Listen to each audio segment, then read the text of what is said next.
On les voit et on les entend un peu partout depuis quelques années. Les Wild Palominos, ils offriront leur premier album très bientôt. Lancement ici, du côté des Arts de la Scène. Et pour en parler, j'ai avec moi l'un des membres du groupe, Jérémy Boulay. Bonjour. Allô, comment ça va? Ça va très bien. Jérémy, j'aimerais ça que tu me racontes comment ça s'est passé, ça, la création des Wild Palominos. En fait, moi et Félix, on avait Félix Guimond qui est le chanteur. On avait déjà un projet, un groupe cover, donc on faisait des reprises puis tout ça, puis ça marche encore justement. Mais on avait le goût de faire nos chansons à nous, donc des compositions. Puis j'avais déjà quelques chansons décrites en réserve, si on veut. Fait que c'est ça, on a commencé à travailler ça ensemble, puis Olivier s'est joint, Olivier Tanguay, qui est notre batteur, qui s'est joint au projet dès les premiers instants, si on veut. On travaillait à la microbrasserie Côte-du-Sud à Montmagny, les trois. Fait qu'autour d'une bonne bière, on s'est parlé un peu des compositions, on a finalement fait des pratiques ensemble, puis ça s'est concrétisé. Et de quelle façon vous avez choisi le style musical? Ben c'est sûr qu'on est des fans de country. Puis country western un peu aussi, fait qu'il y a un petit peu de folk dans nos chansons aussi. Puis c'était comme naturel pour nous de parler des sujets comme l'amour, tous les sujets comme que le country aborde finalement. Là. Donc tu es un des compositeurs, paroles et musique? Oui, exactement.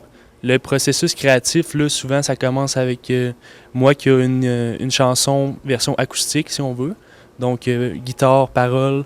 On travaille ensuite avec Félix pour ajuster le faire fitter avec sa voix finalement, qui est beaucoup plus riche que la mienne. Puis avec Olivier, on travaille tout l'aspect composition, on rajoute, on fait beaucoup de production aussi pour que finalement ça sonne à l'ensemble, ça soit c'est là que la chanson elle se développe. Donc, un premier album, ça a commencé avec les premiers enregistrements. De quelle façon vous avez eu envie de mettre ça sur bande? On avait comme, je dirais, à peu près une douzaine de chansons. Puis finalement, vous voyez, là, il y en a 6 qui sortent. Fait que c'est à peu près, on en a coupé 50. On a gardé les meilleurs pour que ça sorte le mieux possible. Les gens en connaissent déjà 3. Vous êtes même allé jusqu'à faire des vidéoclips, ce qui est plus si populaire que ça, qui est plus si fait que ça aujourd'hui. Et ça fait du bien de voir ça. C'est de quelle façon, comment vous avez décidé justement d'aller jusque-là? Ben pour nous, quand on écrit les chansons, souvent on a des images très précises, des fois même, en tête. Fait qu'on avait le goût de mettre ça en image. Des fois, une image vaut 1000 mots, comme on dit. Fait que c'était le fun de faire la combinaison. Je pense à Milkshake for Two, que notre vidéoclip est dans un vieux casse-croûte rétro. Puis ça, c'est quand on avait écrit cette chanson-là, c'était vraiment très précis pour nous, qu'on avait certaines images dans un vieux casse-croûte. On avait le goût de le partager aux gens, finalement, visuellement aussi. On en a parlé un peu tantôt de ces... Il y a 6 chansons sur l'album. Ça prend un studio dans ce temps-là?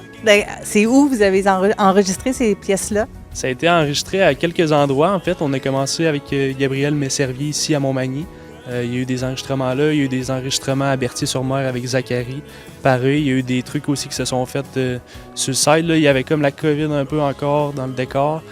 Fait qu'il y a des affaires qui se sont enregistrées aussi à Montréal, puis au studio au Cégep, quand je pense au bac vocal et tout ça. Fait que c'est un melting pot, si on veut, de plein de belles places. Là, on parle du lancement. Le lancement s'en vient et vous en faites plusieurs lancements quand même. Oui, bien là, on va être ici à Montmagny le 27 avril, à la salle Promutuelle.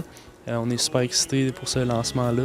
On a ensuite 3 autres spectacles, un à Montréal le 30 avril, à l'Esco-Griffe, au Quartier de Lune à Québec le 4 mai et le 13 mai, on est au Lac-Frontière.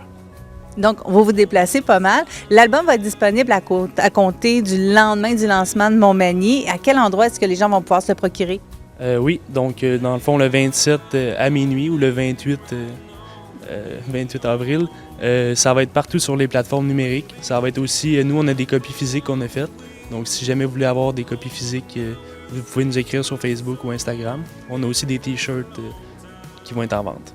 Évidemment, on invite les gens à venir du côté du lancement. 27 avril, les billets sont en vente pour assister au spectacle. Il y aura cocktail et il vous sera même possible peut-être de mettre la main sur un album. Merci beaucoup, Jérémy. Merci à vous.